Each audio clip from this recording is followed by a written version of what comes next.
Name is Vedant. I am studying second class. I am going to tell Bhagavad Gita slokas. Srimad Bhagavad Gita Evam Satata Yuktaye Bhaktastvam Paripasate Echapyaksharamavyetam Tesham Te Yoga Vittamaha Shri Bhagavana Vacha Maya Vesha Manoemam नित्ययुक्ता उपासते श्रद्धया परयोपेताः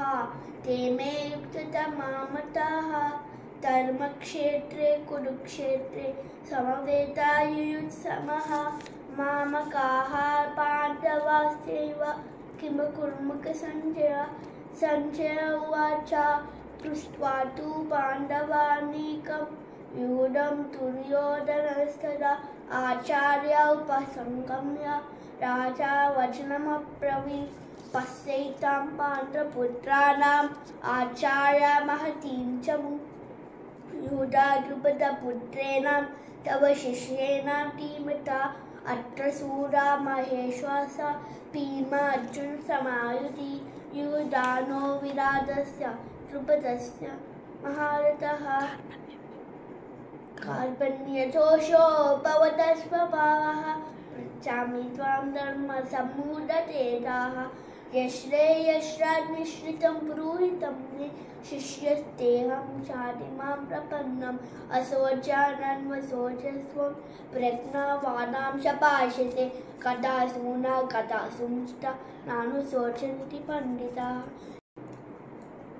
देहिनोऽस्मिन् यदा देहे कौमारं यौवनं चरा तदा देहान्तरप्राप्ते धीरस्तस्य न मुह्यति भोक्तारं यज्ञतपसा सर्वलोकमहेश्वरं सुहृतं सर्वभूतानां नात्वानां शान्तिमुच्यते यदा यदा हि धर्मस्य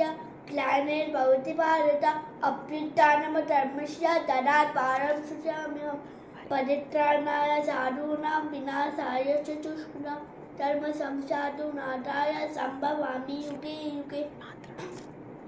मात्रास्पर्शास्तु कौन्तेय शीतोष्णस्तु दुःखताम् आगमापायिनो नित्यास्तां तितिक्तस्व भारत नैनं चिन्तन्ति शस्त्राणि नयनं दहति पावतः न चैनं क्लेदयन्त्यापः न शोषयति मारुतः राजविद्या राजगुह्यं पवित्रमिदम् उत्तमं प्रत्यक्षावगमं रम्यं सुसुखं कर्तुम् अव्ययम्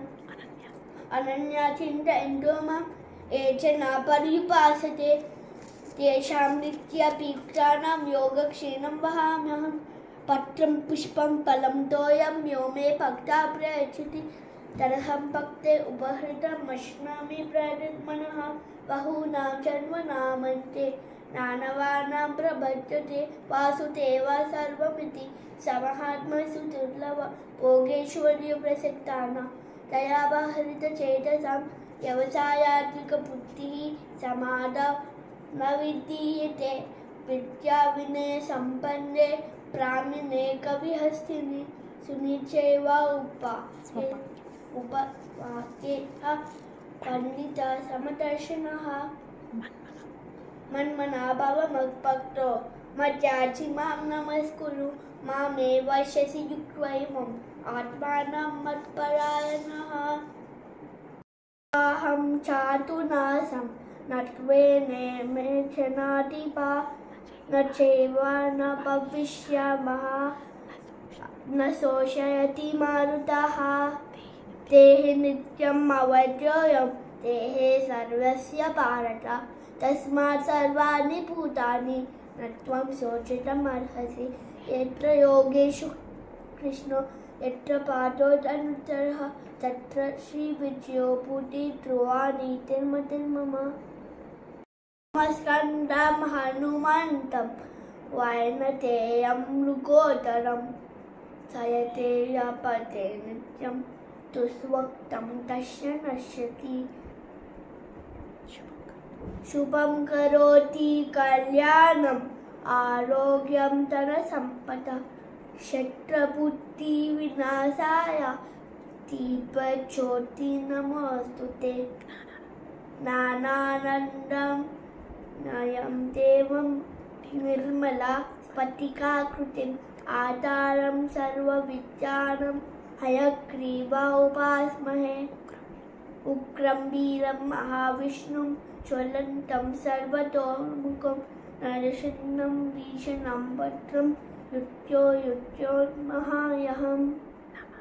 नमाम्यहम्।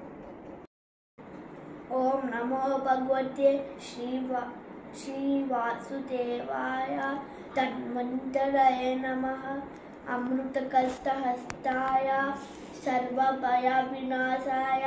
सर्वरोगनिवारणे त्रैलोक्यपतये त्रैलोक्यनिधये श्रीमहाविष्णुस्वरूपाय तन्वन्तराय नमः। Thank you.